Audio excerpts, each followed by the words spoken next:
Hello everyone and welcome to this new episode, where we will see together the moths and legends around the Winchester House, or the house that would drive you crazy. The Winchester House is surely the strangest and most fascinating house in the world. Located in Santa Jose, California, the Winchester House was the home of an eccentric woman named Sarah Winchester in 1862. Sarah Winchester was one of the wealthiest heirs to the Winchester fortune. She was the wife of the second president of Winchester Industries. And after his death, she will become the wealthy heiress to a portion of the Winchester fortune. At this time, Sarah is reputed to have a fairly calm demeanor and a lot of things to experience, but soon, things will change. Sometime after their marriage, the Winchesters went on to have a daughter who died at only 2 years old, and sometime later, unfortunately, it was her husband William. He also died of a terrible disease called tuberculosis. Unfortunately, little by little, Sarah will then sink into grief and become more and more crazy.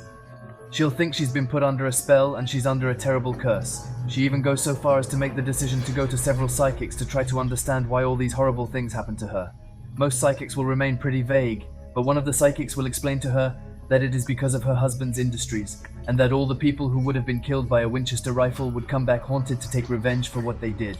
He even goes so far as to explain to her that to get out of it, she had to build a house following precisely the directives of her tormented minds, and that this would be the only solution for him to quietly alone and for her to live a new life. Parents. Following this interview, Sarah will make the decision to move to California to start a new life. It was only a few years after arriving in Santa Jose that she began to build a house. Strange that people will nickname the house that makes you mad or the house of the madwoman. She will hire groups of workers who will work day and night for more than 38 years to build this house. In total, this house would extend over 2,500 hectares and rise over 5 floors, possess approximately 160 rooms. Featuring 40 bedrooms and 10 fireplaces, building it would have required over $5 million. And its most peculiar feature is that it resembles a vast maze, filled with various strange elements. It has floor-to-ceiling windows, staircases with microscopic markets leading nowhere, or corridors that progressively narrow. Every room in this house is peculiar and bewildering. One room was even dedicated to spirits, where Sarah supposedly communicated with them for guidance to build the house's rooms. Most often, she visited this room at night.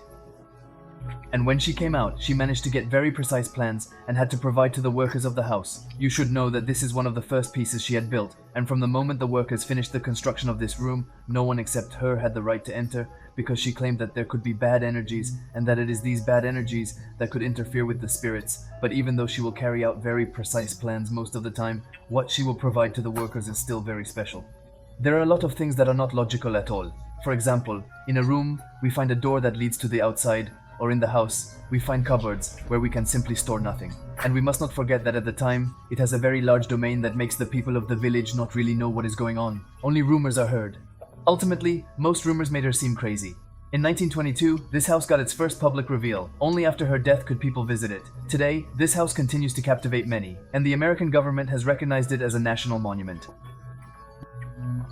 That's the end of this episode. I hope you enjoyed it.